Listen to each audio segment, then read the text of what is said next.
That's where I'm going to actually start the recording, right about here.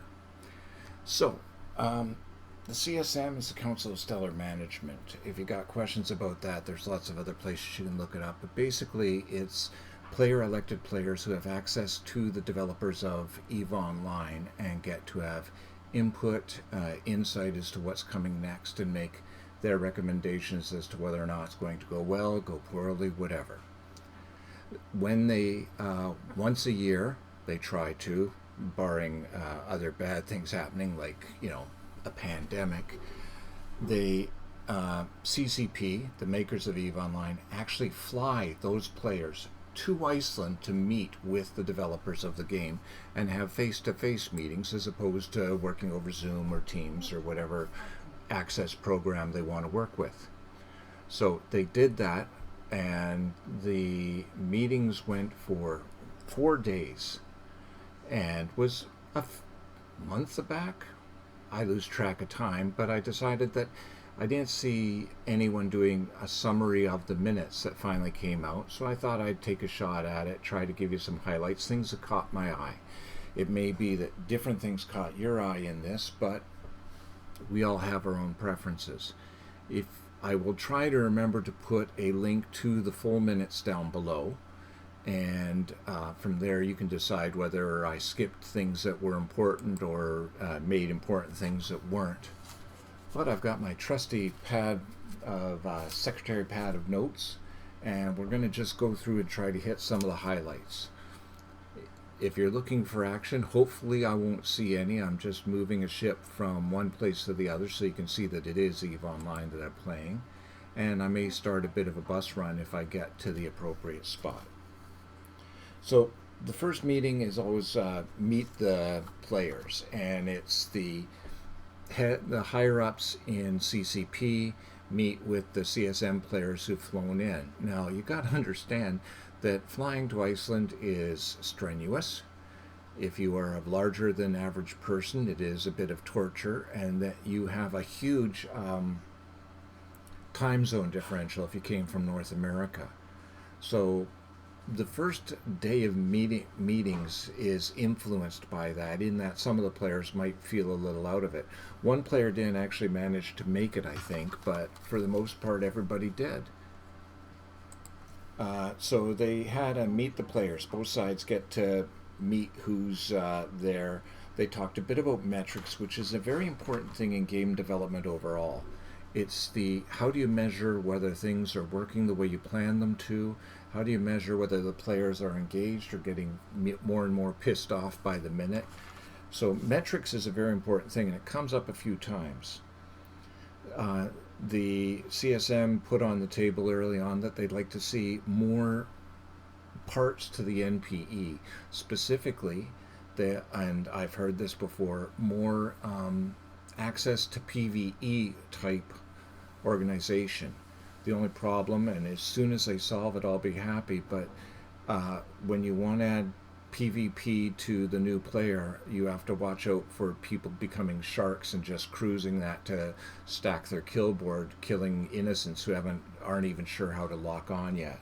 So it's how do you make sure that it's new players in the new player experience and not hunters. Let's see. Nope, can't read that. My own handwriting. They said there was an interesting line in that first meeting that I want to emphasize, because this has been a matter of debate between the ganking community and the PvE, the miners, as they seem to separate into those two categories. And the ganking community focused on a line that social interaction, even getting ganked, increases the engagement of the players and increases retention. CCP, with their metrics, has modified that to say that positive social interaction increases player retention, not just any kind of social reaction up to and including ganking.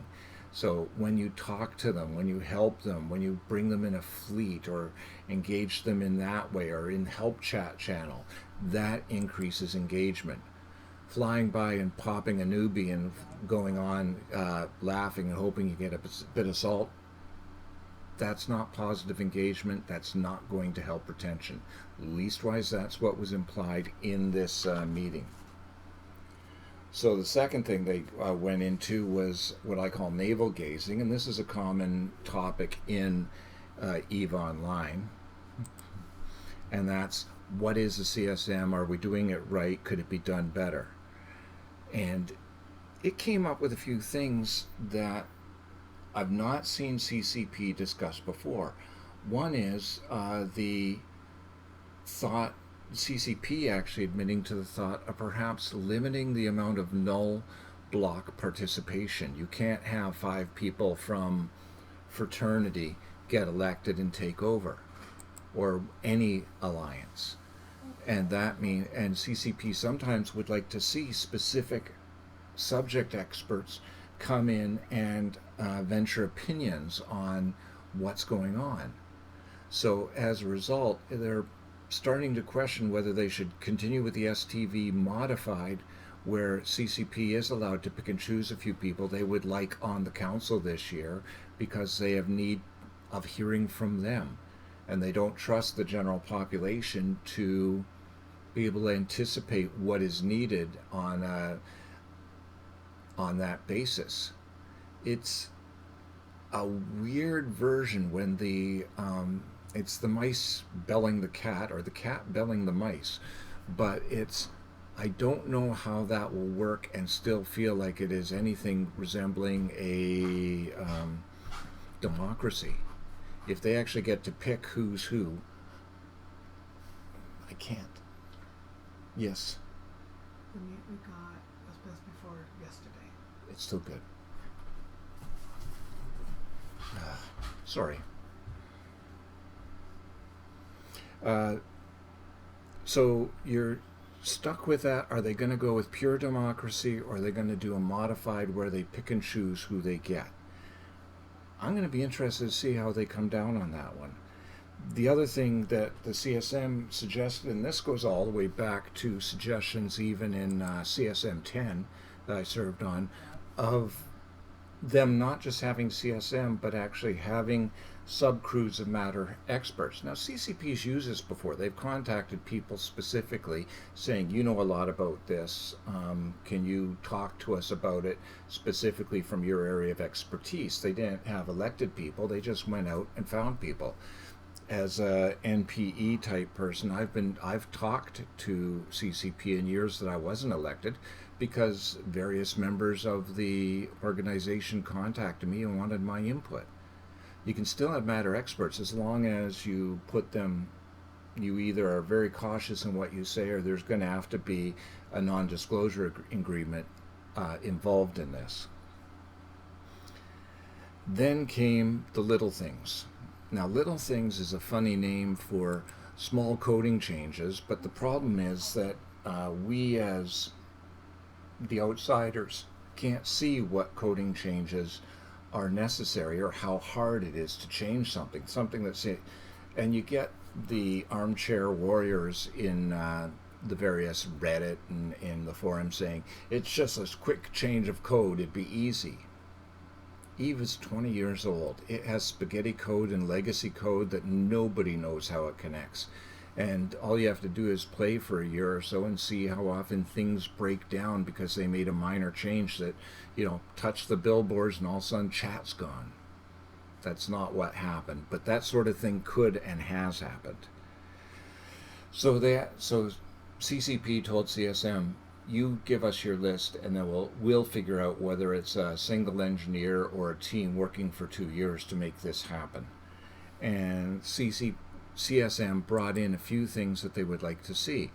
They'd like Logion kill mails. They discussed how you would show that, and it's not as easy as it sounds, but it would be a nice thing for Logi to show that they were a part of a battle, even if they didn't show. Personally, I think the easiest would be give a 1 DPS weapon that can be co-fit with a repairer, so that they can do the minimum amount of damage but leastwise they'll have, well, some people in the game call it a horror gun, but they have the ability to do just that touch of damage to show they were there too. I don't know, maybe that's possible to have a mounted in Logi ships an extra semi-hard point for just this wimp of a gun, right up there with civilian guns. They asked for the ability to do refits easier in wormhole space and around ships. They asked for more overview tabs, which would be nice for some people. I'm happy with the number of overview tabs I have, but then I'm not trying to lead a fleet into its doom, so there is that. Then they met with security. Now, security meetings are secure, and so for complete security, they don't reveal anything about that, so no minutes were recorded for that. I know from going back to CSM 8, 9, and 10, which are way beyond my non-disclosure agreement, by the way, hi Jim, that the security often talks about the battle versus bots, which is almost continuous.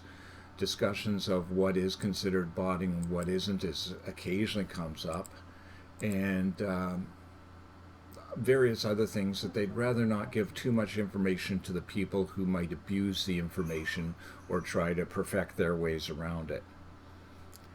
That was the first day, and I can tell you by the end of it, probably most of the people sitting there were either wanting to go crash or go for a drink and then go crash. But you'll have to talk to one of the CSM to find out if that's true this time. Has been every other. Second day.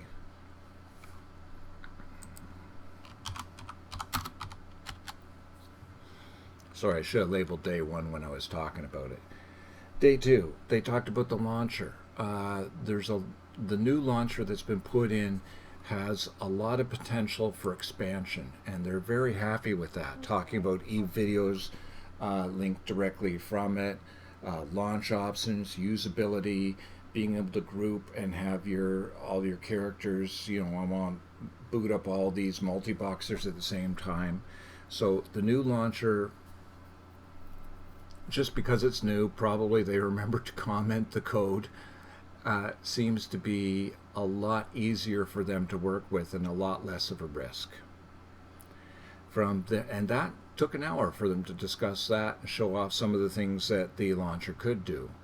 That's the other thing, is CSM does get to see prototypes, gets to see early versions of things, ships that are coming out, that sort of thing. So after that came the meeting on ship balance, which is, I could guess the people who were in that meeting without even seeing a list of them, because you get to know who are the pros at ship balancing, who makes the final decisions on that sort of thing. So they actually asked the CSM, and I'd like to see players talk about this as well. Is there a ship class that you feel is missing from the game? Like a purpose, a group of ships that you could have at whatever size that did a job that isn't being properly done right now.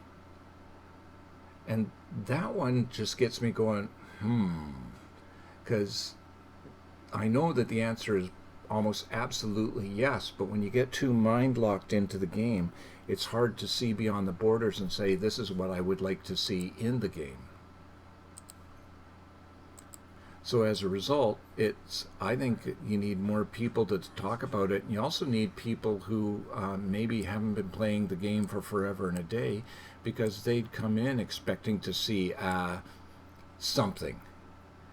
And as a result, it'd be neat to see what they expected and didn't get to see.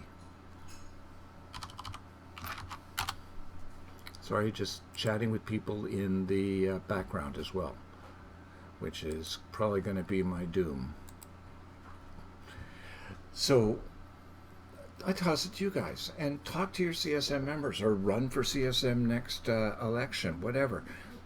What would you like to see as a new type or class of ship? They just added assault dreadnoughts, or they're coming up according to what's been published.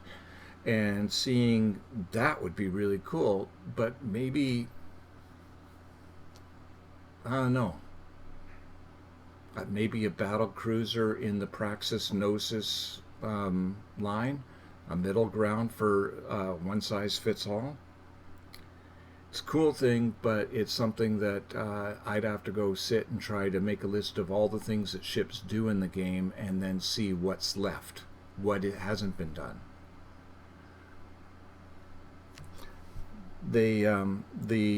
They also said that they want to do a command ship rebalance, because right now everybody uses just one command ship and the other three are ignored. The CSM complained that Marauders are too strong when they go into Bastion mode. They're almost invulnerable. I thought that was the point of Bastion mode, but somebody's complaining. The next thing they talked about was the arcs, the storyline arcs. Park it and use it, Raz?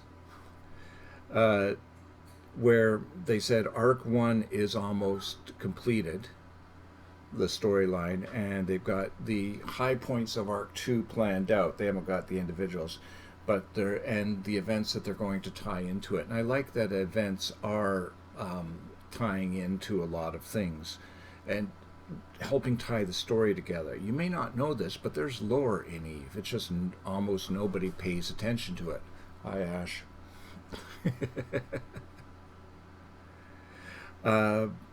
The fourth thing that the fourth meeting was one that, this will sound weird because it's near and dear to my heart, but it's also something that I love watching, and that's the Alliance Tournament. The Alliance Tournament is the one chance to see a fair fight in Eve, where they get to pick and counterpick, but they start with the same amount of points and roughly the same ships, but what composition do you bring? And I find it almost like watching a chess game prior to even the ships warping on to the battlefield, and then watching the battle is almost secondary to me. But they talked about prizes, ships, the rules that they're going to have. The next Alliance tournament's going to have a Galente theme, so Galente ships will be slightly cheaper. That means you're going to see a ton of smart bombs, because if Galente ships are slightly cheaper, you're going to see a ton of drones on the field, so people are going to be trying to erase the drones as fast as possible. So that was day 2. Flip page.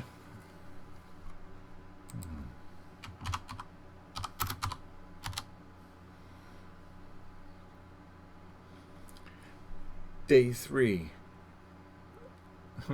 The people in the chat here are saying what they'd like to see is a combat cloak that has a 10-second damage boost after decloak, so they could be a massive damage ninja.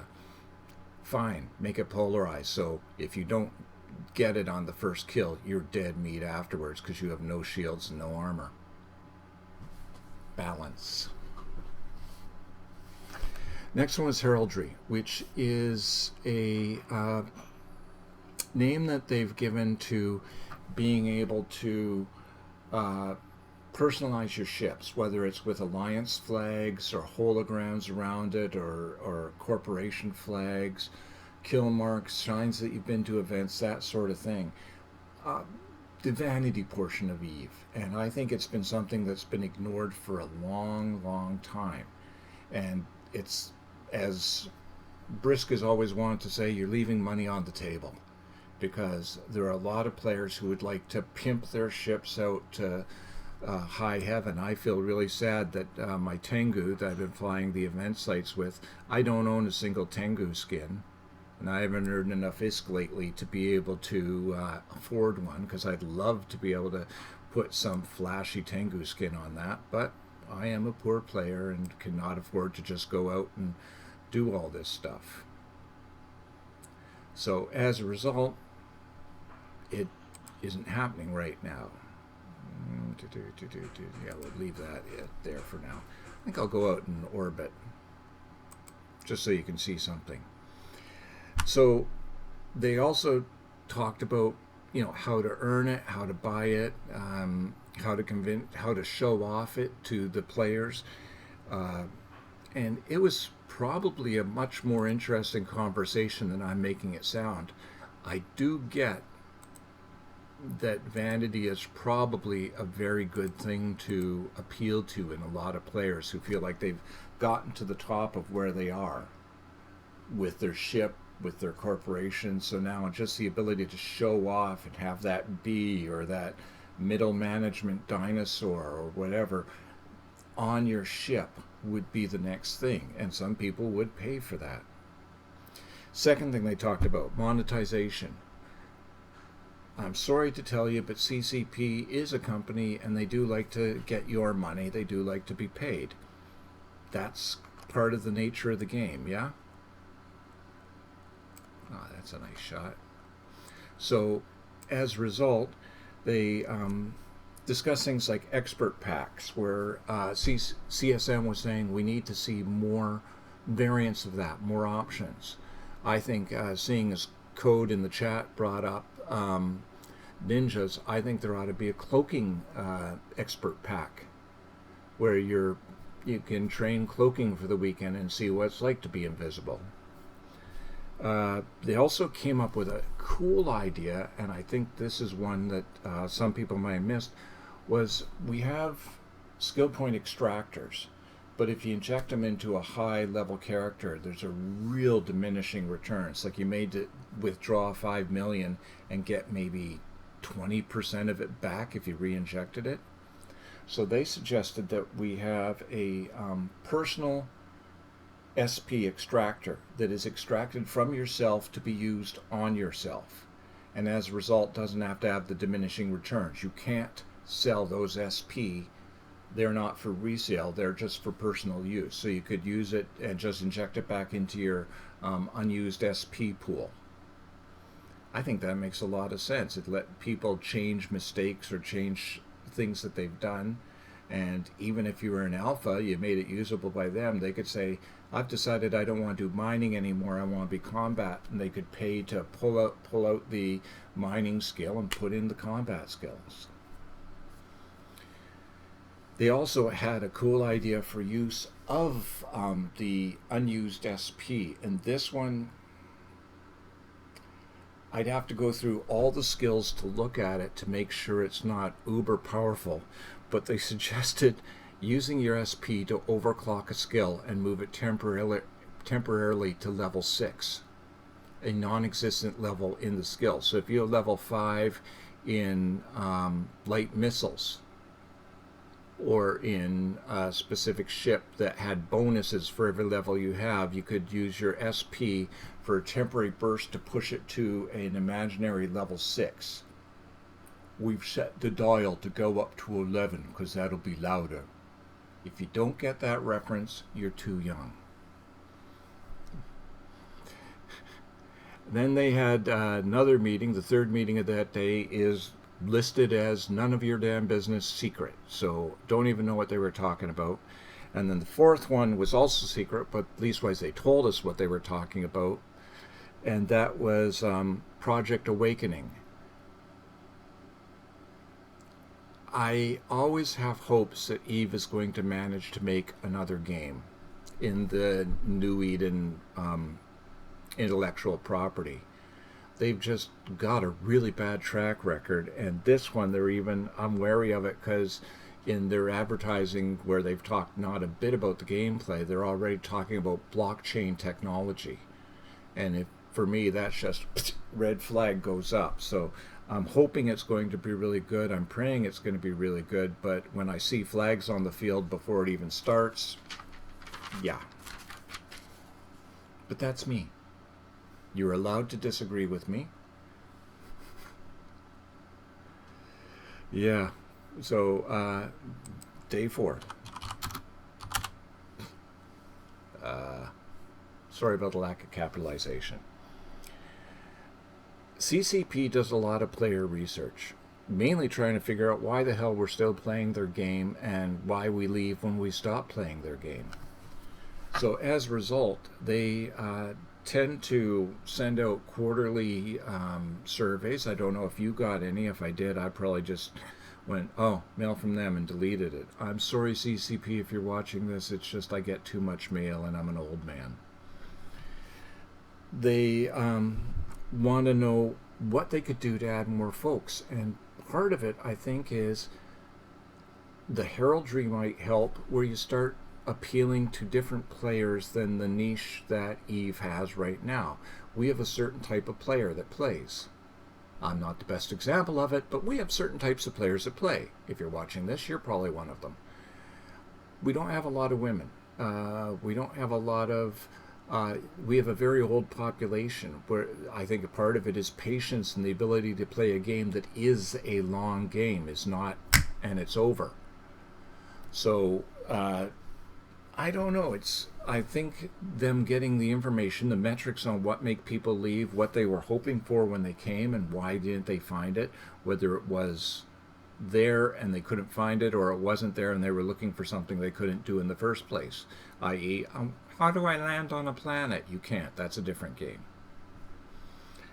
After that, 4-2, the next one, Alola, the next one was Pochven and Wormhole, the non-on-the-map parts of space. And that had the interesting discussion. A lot of it was CSM worries a lot about Pochven, especially, specifically the multi-boxers and the seagullers. It is becoming a bit of an ISK printing area where certain people have managed to get the dynamics of it under control to the point that they're making a lot of money in that part of space and killing anyone who comes in and tries to take any of that money for themselves. In other words, they've carved out their territory and they have the money to back up their offenses. Wealth generation is very scary for Pochven to both the alliances, because some of the nullsec alliances are losing their good players to Pochven because they go there rather than join fleets, because that's where the money is and that's where it might be more fun to play. And so it is in nullsec's CSM representatives' interest to try to convince CCP to stop making that so pretty. They did the same thing with incursions back in the day, where they tried to limit incursions happenings, and they managed to push that through finally, because even nullsec fleet commanders were coming up to highsec to run incursions. I know, I talked to a lot of them because I ran in incursions at that time. Players go where the fun is. Players go, sometimes for them the fun is in making the ISK, so they go where the ISK is. And you can either make another piece of space or modify the space that is making the most money. But the funny thing is, if it turns out that nullsec is making the most money, you will never hear the nullsec players complaining about that. I mean, they haven't said that they want to start closing down sanctums or making them harder to get into, have they? No. 4-3, Excel. I made fun of this at FanFest last year, saying, way to appeal to the masses.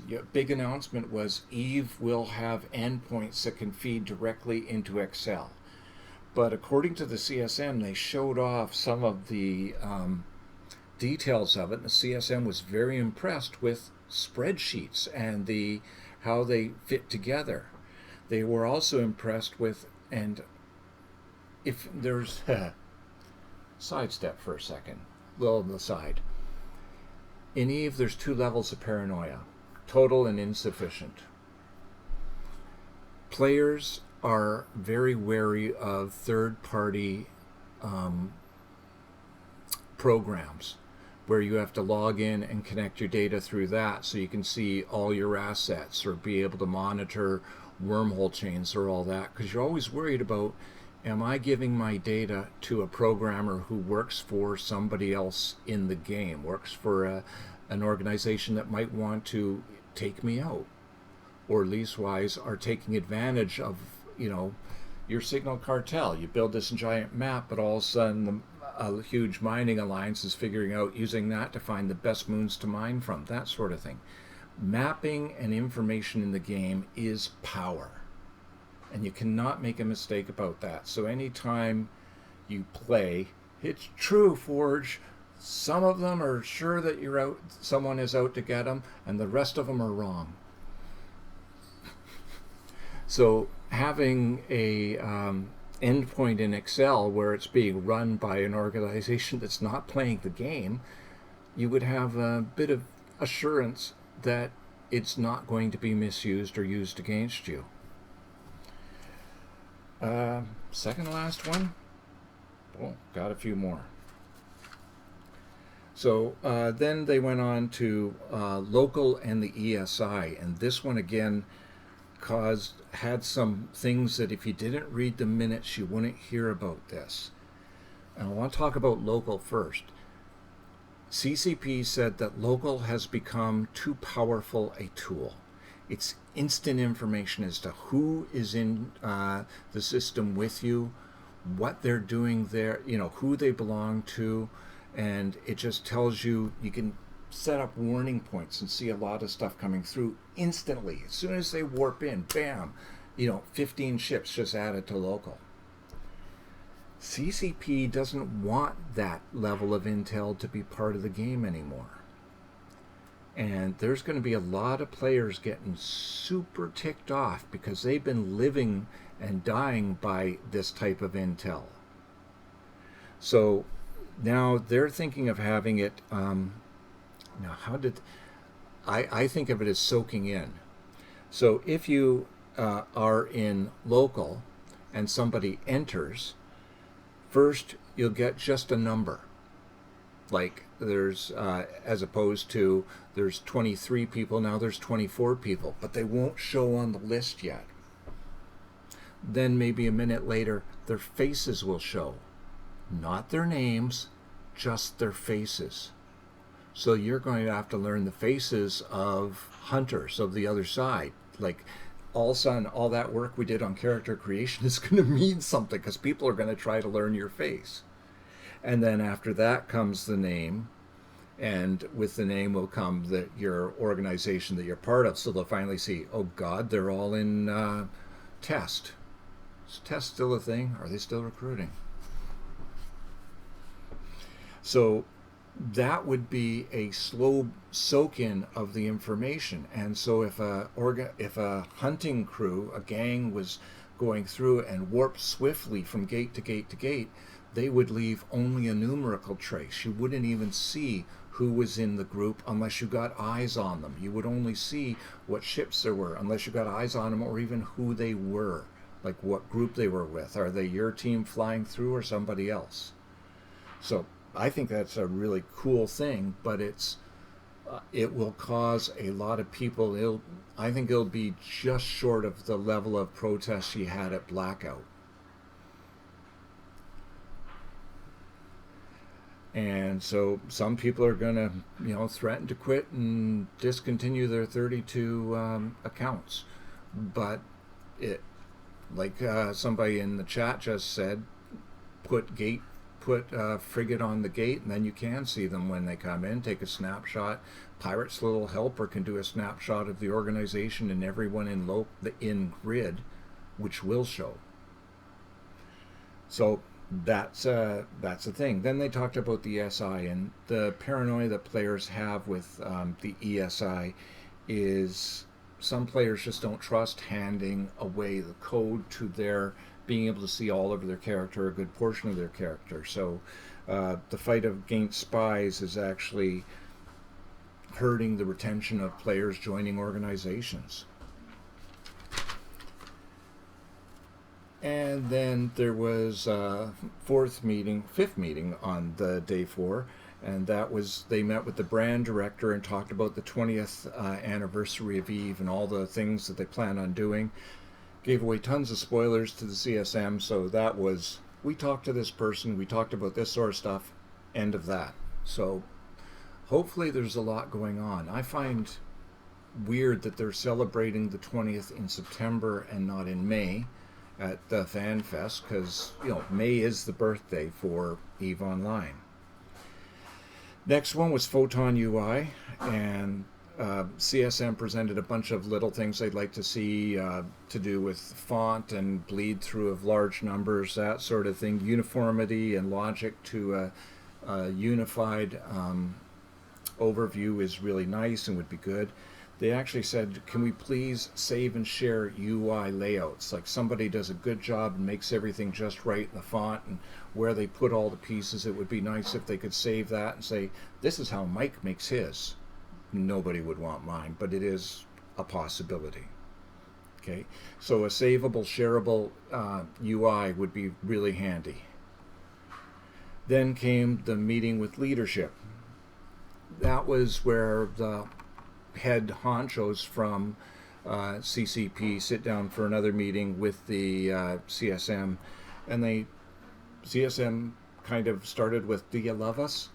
And CCP says, "We wouldn't pay for you, all of you, to fly to Iceland if we didn't think it was worth it," which is a really good way to answer it. This is not just a high school popularity contest or seeing as they don't even put it into the advertising anymore, you can't blame it as an advertising thing. CCP got dinged by CSM about the price hike, and then they asked, at least could you do regional pricing, and CCP pointed out, if you did regional pricing so that it was cheaper in a third world country than a first, then we'd all just use VPNs and live in Venezuela. It's really hard to do regional pricing when technologically advanced people can look like they're anywhere on the bloody planet, isn't it? CCP said talking to the players is still a good thing and they like doing that. CSM said do more of it, do these little presentations, CCP presents, get the devs out there, get the bosses out there talking about what EVE means to them or how to do it, that sort of thing. Day 5 was CSM presentations. Now, I would recommend, they didn't post them up just what they were about. So Jinx did one on Corporate Alliance Management, Angry Mustache and Kenneth Feld did one on Advanced Industry. Arcia did one on Faction War playstyles in the new Faction Wars. Let's see, Angry Mustache did one on PvE going into PvP, and Mark Resurrectus did one on Wormhole Space. No one from Pochven. I would recommend going on to the EVE Discord if you can find your way onto that and see if any of those presentations were recorded and or are available even as a slideshow presentation. Some of them did share them. I don't know if all of them did, but you could see what was told to CCP. And but that was the end of it, where they had the meetings and CSM had a chance to do what I used to call show and tell when I did mine. That was the CSM meetings. They're going to be doing, the elections are going to end in September, so the winners will be announced at FanFest. The elections will probably start mid-time in July. Right now I'm thinking I might even run again, so there's a small possibility you'll see this happy face one more time trying to get on the CSM. I don't know what the score will be for how many times I've run, how many times I've lost. I know I've won 5 times, but I've lost more than that. The CSM is a good thing. You should be talking to your CSM members to see if you can get their input on things. But this has just been me doing a brief of the CSM minutes. So those of you who are of the opinion too long, didn't read, hopefully you had a chance to say not that long watched. Thanks a lot for the people who dropped in. I do appreciate a bit of feedback on the side. And I think that's it for the night. You have a good one.